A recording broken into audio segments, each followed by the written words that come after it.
again, terrible, very terrible. I would recommend ये गाड़ी आप तभी ले if you're कहीं पे आपको पावर लैग फील होता है या फिर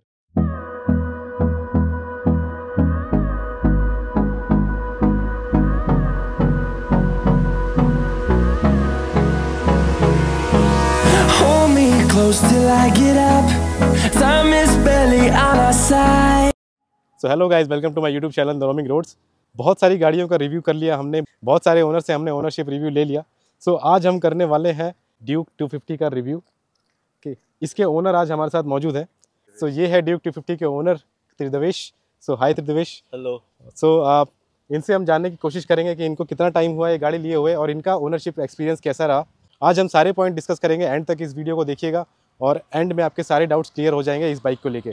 तो सबसे पहले हम त्रिदेवेश से पूछेंगे कि उन्होंने ये बाइक क्यों कंसीडर की, इसके पहले उन्होंने कौन कौन सी गाड़ियों की टेस्ट राइड ली थी और कितने में उनको ये गाड़ी पड़ गई। So इससे पहले मैंने टेस्ट राइड्स पे मैं जब गया था, मैं इसका 200 भी टेस्ट किया था, इसका 390 भी टेस्ट किया था। Other than KTM's, I tested NS 200, N250, the Apache 200, Speed 400, Scrambler 400. So इनमें से बेसिकली ये चूज़ किए क्योंकि this is my first motorcycle, I am new to this, so 390 was way too powerful. The 200 का updates नहीं आया था, the screen was old and the interface was पुराना, सो इसलिए 200 भी कंसिडर नहीं किया and this one was in feature.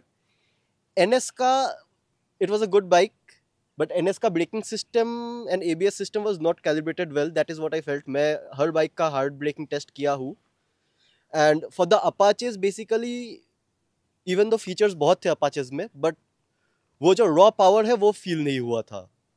And in terms of the speed का जो स्वीट स्पॉट है वो मेरे को थोड़ा लिमिटेड लगा कि इधर you have to stay in very specific ranges to have it in a sweet spot. ये छोड़ के भी मेरा Pulsar N150, N160, Yamaha R15 and FZs इनके साथ एक्सपीरियंस है, तो ये बाइक भी जनरली अच्छा है। I think R15 is a very good bike, but then I found it too expensive for 150 cc, तो eventually I consider this can be ridden both ways. You can ride it आराम से, keep the RPMs below 5,000, 6,000, go slowly and go calmly. I mean, it will still go 100, 110 on 6th if you do like that. Or you can go the actual KTM way, the ready to race way, where you take the RPM to 8,000, 9,000, 10,000 RPM.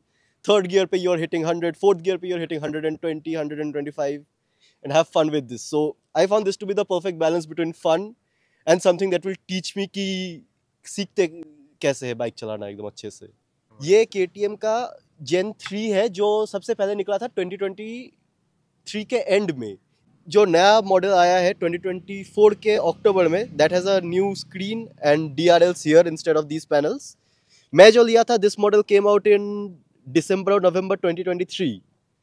तो ये basically you can say this is the third generation, it's compliant with BS6 phase 2 emission regulations. ये bike मैं लिया था KTM वाकरेवाड़ी से, शिवाजी नगर में है showroom, and मेरे को पड़ा 2,85,000 on road. Ex showroom price was around 240 to 41। अभी जो है आई गेस इसका प्राइस 2,27,000 हो गया है नई वाली जेन 3 का। During the ownership of this bike इनको क्या दिक्कतें लगी, बाइक लेने के बाद इनको क्या दिक्कतें समझ में आई, क्या क्या इश्यूज इनको लगे। तो पहले हम प्रॉब्लम्स डिस्कस कर लेंगे, उसके बाद हम पॉजिटिव डिस्कस करेंगे इनको क्या क्या अच्छी बातें लगी इस गाड़ी में। ओनरशिप मेरा टू बी ऑनेस्ट कोई झंझट वाला उतना रहा नहीं। अब इस बाइक का जो भी पर्सनल एक्सपीरियंस है एंड आसपास के लोगों के साथ बात करके, इसमें इलेक्ट्रॉनिक्स में थोड़ा इधर हो, क्योंकि this things are loaded with electronics. तो मेरा बस एक ही दिक्कत आया था इसमें कि मेरा जो साइड स्टैंड का सेंसर था वो खराब हो गया था। सो साइड स्टैंड उठाने पे भी it was not detecting and bike start नहीं हो रहा था। तो वो एक बार दिक्कत हुआ था, but then I took it to showroom and वो लोग फिक्स कर दिए। तो उसके बाद कभी फॉल्स सिग्नल नहीं आया। तो अगर किसी का वो हो जाए, just consult the showroom rather than local garages, क्योंकि शोरूम को पता होगा कि एग्जैक्टली क्या हो रहा है, क्योंकि वो इलेक्ट्रॉनिक्स से अपने ECU चेकिंग मशीन से चेक करते हैं सारे। अदर देन दैट मेरे को कोई प्रॉब्लम अभी तक नहीं आया। बाइक का ownership has been very good, just regular maintenance करते हैं जो इज़ रिकमेंडेड है, उतना ही। इसकी ब्रेकिंग वगैरह कैसी है, इसकी braking, suspension quality and seat comfort वगैरह, पोस्चर वगैरह, आपको कुछ दिक्कत आती है, लॉन्ग राइड पे कुछ प्रॉब्लम होती है, सिटी में कैसा परफॉर्म करती है गाड़ी, तो उसके बारे में बता दीजिए। पहले I am starting with the best part, suspension. This is not the advance suspension like the 390. 390 का सामने वाला भी is I think preload and rebound adjustable. इसका only the real one is I think preload adjustable. But to be honest, इसका सामने का suspension इतना अच्छा ट्यून्ड है बाय डिफॉल्ट कि दिस विल टेक एनी झटका, कोई भी झटका ले लेगा. एंड हाई स्पीड पे बहुत ही अच्छा स्टेबिलिटी देगा. हाईवेज पे मैं अच्छा खासा स्पीड्स पे जाता हूँ, एंड इवन मैंने थोड़ा इधर उधर का छोटा मोटा पोर्ट होल्स या फिर पैची रोड्स, फ्रंट का suspension will observe everything. Rear का suspension I think it will depend आपके वेट, आपके प्रेफरेंस के ऊपर. अगर आप सॉफ्ट एकदम कंफर्ट प्लशी राइड चाहते हैं तो आई विल से कि उसको एडजस्ट करके सॉफ्ट सेटिंग पे रहे. अगर आप चाहते हैं कि हाई स्पीड और स्टेबिलिटी में चलाने के लिए comfort is not your priority, then उसको मैं रिकमेंड करूँगा कि टाइट करके रखने, हार्ड सेटिंग पे रखने. मेरा by default it's very close to the hard setting. I think hardest से एक स्टेप कम है, तो इट्स रीजनेबली हार्ड. हाईवेज पे बहुत अच्छा स्टेबिलिटी देता है. There is no bouncing around, कोई लफड़ा नहीं है सस्पेंशन का. आई थिंक ब्रेकिंग इस बाइक में could have been better. Even the disc is very good. I think these are 320 millimeter discs and पीछे वाला is 280 millimeter, so really big discs. दिक्कत इसमें है ब्रेक पैड्स का. सो आई वुड रिकमेंड कि जब आपका ये वेयर आउट हो जा रहा है, आप कोई थर्ड पार्टी से, इधर ब्रेम्बो से या वेस्रा से गेट सेरामिक और sintered pads and put them in. इस जनरेशन के लिए थोड़ा डिफिकल्ट हो सकता है ढूंढना, क्योंकि this is the third generation. ज़्यादातर मार्केट में सेकंड जनरेशन या फर्स्ट जनरेशन के अवेलेबल है, but if you find you will get something. I will recommend putting that. मेरा भी अभी स्टॉक ब्रेक पैड्स रन कर रहा है, but I will change them as soon as it wears out. Organic pads आते हैं दोनों, सामने पीछे. हाँ, पीछे का ब्रेक इज गुड ऑर्गेनिक के साथ, बिकॉज ऑब्वियसली ऐसा बाइक में you will probably use your front brakes more. पीछे का brake is just for stability issue. तो आई रिकमेंड कि सामने का एटलीस्ट यू पुट सिंटर्ड और organic. And if you are putting something like that, I would recommend changing the brake oil to a .5.1 rather a .4, because 5.1 का heat अब्जॉर्विंग capacity बहुत अच्छा होता है. फॉर पिस्टन ब्रेकिंग है, तो the braking is good. I will not say it's bad. It's like a 8.5 9 out of 10 brakes, but it's still I feel that bike के performance के मुकाबले इट कुड बी बेटर थोड़ा सा. In terms of mileage, this a high compression engine. City में when you go at slow speeds, low RPMs, you cannot expect mileage out of this thing. So city में ये approximately मेरे को देता है 27, 25, 28 के आसपास. So it will generally stay lower than 30. Highways पे अगर आप एक डिसेंट स्पीड पे चलाए, सो लेट्स से आप 6-7,000 आरपीएम पे है and you are going 100-120 on a 6th gear, you will see close to 40. I have seen mileages 40 plus mileage on this. I have seen the highest mileage I think I've seen is 42. But on an average, अगर आप तेज भी चलाते हो, you are going at high revs, still you can expect 35 in the highways. So इसका क्या था, faster you go, the more mileage you have basically. City में कैसा परफॉर्मेंस है? सिटी में बेसिकली लो एंड टॉर्क इसका कैसा है, कैसा परफॉर्म करती है बाइक? हैंडलिंग वगैरह तो सबको पता है कि KTM जो है हैंडलिंग के लिए ही जानी जाती है. तो सिटी में इसका परफॉर्मेंस कैसा है? सिटी में माइलेज वगैरह कितना मिल जाता है? और वही अगर आप इसको हाईवे पे लेके चले जाओगे तो हाईवे पे इसका स्ट्रेट लाइन स्टेबिलिटी वगैरह कैसा है? इसका स्टेबिलिटी कैसा है? क्रॉस विंड्स में ये गाड़ी अच्छे से परफॉर्म करती है कि नहीं? तो उसके बारे में बता दीजिए. सिटी में the biggest issue that you will face is heat. Again, performance engine है. अब people complain about heat, but this thing literally runs on heat. These engines literally run on heat. आपको हीट लगेगा city में, because air flow उतना होगा नहीं. you'll feel the heat. Primary reason मैं heat को अवॉइड कर पाता हूँ बिकॉज आई ऑलवेज वेयर इधर फुल पैंट्स और gears with shoes, so doesn't bother me a lot. But if you decide to ride this in shorts or in track pants or something, you will feel the heat really bad. Even पीछे pillion को भी heat feel होगा city में. In terms of the low end torque, पिछले KTMs के मुकाबले बहुत ज़्यादा इम्प्रूव हुआ है. पिछले KTMs बेसिकली 6-7 हज़ार RPM के पहले टॉर्क प्रोड्यूस करते ही नहीं थे. You had to rev them out. इसमें it's much easier. You can crawl with just the clutch and it will still go. City पे again I generally tend to rev out these machines. So मैं city पे first gear पे I will go up to 20-30 and it goes very smoothly. First gear में I think it goes 57 something. That's the max I went. When I come to highway, अब highway में अगर आपको stability चाहिए, again मेरा suggestion होगा कि पीछे वाला सस्पेंशन आप टाइट रहे, नहीं तो it will bounce around. Suspension setting अगर आपका आइडियल है, तो हाईवे पे इसका stability you cannot match. Straight line holding, I have tried leaving my hands at 70-80. It holds its line very well. Corner पे जब आपको इसको ले जाओगे, this will hold line so well. Cornering beast है ये, मतलब कोई भी कॉर्नर पे ले जाओगे, इसको थोड़ा सा लीन करोगे, if someone is more experienced, they can drag their knees, drag their elbows. I'm not a racer in that sense, but it's fun to corner. This thing literally taught me, gave me the confidence to lean down on corners. Tires, good tires, not the best in the market, but good. I think you could upgrade these once these wear out, but कोई urgency नहीं है कि इसको upgrade करना है. And these tires I think will last around 15,000 kilometers easily. MRF, I think these are MRF. These are steel brace. If you're looking for upgrade, I would say Michelin Road 5s are good, or Apollo or TVS Eurogrip makes good tires in budget range. You could go Metzeller's if you have a lot of money. Steel radial tires and high speed rate. I think these are W rated something tires, 66W or something like that. The tires are really good. They'll not fail you. In rain, I didn't get extensive rain testing, but they do not skid around. Good tires. Mileage city पे मुझे मिलता है 25 से 28 के बीच में, and highway पे this goes 33 से 35 के ऊपर ही रहता है generally. I have seen 40+. So long rides का एक्सपीरियंस कैसा था आपका? इस गाड़ी को लेके आप कितने लॉन्ग राइड्स पे गए हैं, और लॉन्ग राइड्स पे कहीं इस गाड़ी ने आपको कुछ परेशान किया, या फिर लॉन्ग राइड्स पे आपका कैसा एक्सपीरियंस रहा? I have been two rides which were around 300-350 kilometres round trip. So Alibag गए थे, we went to Satara and places like those. No hiccups, बहुत अच्छे से चला. There was not a single point जहाँ this threw a tantrum. I went to illegal speeds, I cannot say. But no hesitation, बहुत अच्छे से चला. And surprisingly for a sports bike, it's comfortable. It's for a sports naked, it's comfortable. It's not something कि आपका कमर तोड़ देगा. You can tuck in because the rider seat is long, it's comfortable. You can go back, tuck in. दिक्कत हो रहा है तो you can come front, straighten up.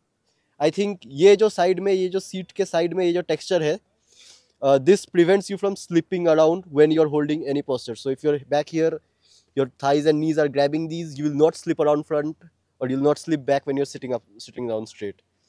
So very comfortable in long rides. Again, it's not an adventure sport, so you will eventually need to take a break after. I think फिर भी I think मैं 150 kilometre एक stretch पे चला सकता हूँ without taking a break, and it doesn't affect me कोई भी वैसे. Headlights तो again terrible, very terrible. You cannot see anything. If you're caught in darkness, you're gone. You barely can see anything. City use में where there are lights आसपास कर सकते हैं, but highway पे I would recommend कि अगर आप night में निकलते हो, night में touring करते हो, please get auxiliary lights. I don't think अभी के रेंज में कोई भी modern bikes में उतना अच्छा headlights आता है. Anyways, I think some exceptions are there, but I would recommend कि हाईवे पे अगर टूरिंग करना हो आपको नाइट में, प्लीज यूज ऑक्सिलरी लाइट्स. इसका default headlights is very bad. I think the indicators are brighter than the headlights. इसका service cost कितना पड़ा अभी तक इनको, और कितनी सर्विस हुई है, और कोई पार्ट वगैरह चेंज हुआ है तो पार्ट का कॉस्ट कितना पड़ा? तो बेसिकली मेंटेनेंस कॉस्ट वगैरह भी कितना पड़ा इनको अभी तक? सर्विस मेरा 2 सर्विस हुआ. The first free service, second free service 6 महीने ही हुआ है गाड़ी को. First free service was around 1700 का कॉस्ट था. इंजन ऑयल चेंज हुआ, ऑयल फिल्टर चेंज हुआ, some basic maintenance and things like that. Engine oil was the primary expense उधर. First service में there was nothing, parts change या कुछ, just oil filter change हुआ था. Second service में the cost was थोड़ा सा ज़्यादा, around 2500. Air filter change हुआ था, और क्योंकि सामने का ब्रेक पैड मैंने एक बार चेंज किया हुआ है, still the organic brake pads, but I could not get the sintered or ceramic. So organic. So brake pads were around 600 rupees for the front pair. Air filter was around 100-150 if I remember well. वो छोड़ के again second service में वो engine oil change हुआ, oil filter change हुआ, and basic maintenance हुआ. And I think second service में they also use diagnostic machine to see ECU में क्या चल रहा है, एंड इलेक्ट्रॉनिक्स स्कैन करते हैं. That was around 25-2700. तो not very expensive, relatively cheap service, and service is good. I go to Sai service, which is near Fugawadi. Service is good, the people there are good. They'll let you watch. They will even, if you're interested, they'll even teach you things like how to do basic maintenance. इसका power और torque कैसा है इसका performance? लो कहीं पे आपको power lag feel होता है या फिर हाईवेज पे या फिर सिटी में कहीं आपको टॉर्क का लैग फील होता है, ऐसा कुछ फीलिंग है इसमें? एक और चीज़ हमें बताइए कि इसका पिलियन कंफर्ट कैसा है? This produces around 31 horsepower and 25-26 newton meters of torque.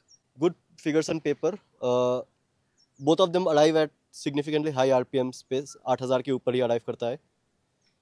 Overtaking में there is no दिक्कत. Literally drop a gear and disappear type का गाड़ी है ये. Torque में भी क्योंकि they have tuned this engine to have linear torque, so you will not face much difficulty. I think the torque is sometimes way too much कि अगर आप फर्स्ट गियर में या सेकंड गियर में ज़्यादा थ्रॉटल दे दो तो front wheel will go off the ground. Specially अगर आपका रियर एवीएस ऑफ रहे, too much throttle the front wheel is going off the ground. Coming to pillion comfort, ज़्यादा लॉन्ग टाइम के लिए कोई पिलियन अभी तक बैठा नहीं है, but then generally the pillion comfort is bad because pillion pad is बहुत पतला है and there is not a lot of space. So I don't think if you're planning to tour with a pillion, go to long distance with a pillion, not a good idea. Body aches हो जाएंगे. I have done that on a Pulsar N160 which has a very similar seating. Terrible pillion comfort. But the rider's seat is really comfortable. Solo अगर आपको जाना है कहीं भी चल जा सकते हैं आप. Distance doesn't matter. You will be comfortable. इस सेगमेंट में और भी गाड़ियाँ आती हैं. आई थिंक पल्सर N250 आती है, देन अपाचे 200 आती है एंड KTM का 200 आता है, देन स्पीड T4 भी उसी प्राइस रेंज में आती है. तो आप किन लोगों को ये गाड़ी लेने के लिए सजेस्ट करेंगे? किन लोगों को बाकी सारी गाड़ियाँ छोड़ के इस गाड़ी को प्रेफर करना चाहिए? I would recommend ये गाड़ी आप तभी लें if you're an enthusiast. Like आपको अगर सीखना है मोटरसाइकिलिंग अच्छे से, आप enthusiast हो, you eventually want to upgrade to a really big machine, go on a race track or learn to go fast, learn techniques, तभी आप ये ले. If you want a powerful commuter, I think you have better choices out there which are much more comfortable. क्योंकि इसमें you'll get heat, इसमें you have to rev it out to get to the exciting range, इसमें you have to learn how to handle because you basically sit on top of the front wheel. इसका wheel base इतना छोटा है.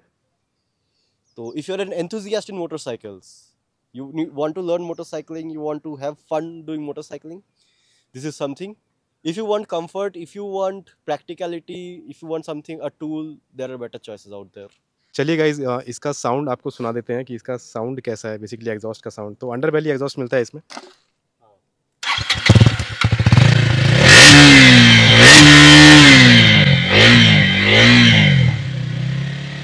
अपने character को पूरी तरह justify कर रहा है एग्जॉस्ट.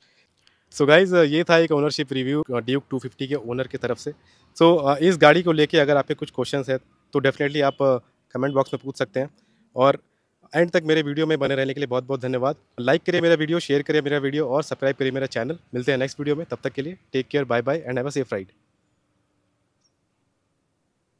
सो सबसे पहले हम त्रिदेवेश से पूछेंगे. पीछे आ जाए, पीछे आ जाता. एयर फ्लो अगर ना हो तो रेडिएटर से ठंडा नहीं होता. क्या ही एग्जॉस्ट है. कहाँ है? नीचे अंडरबेली एग्जॉस्ट है. हाँ, अंडरबेली. अच्छा, this goes to the radiator, cools down, then goes to the engine. Engine का हीट लेके again this circulates back to the radiator. फिर ठंडा होता है, फिर इंजन में आता है एंड इधर रिजर्व स्टोर होता है.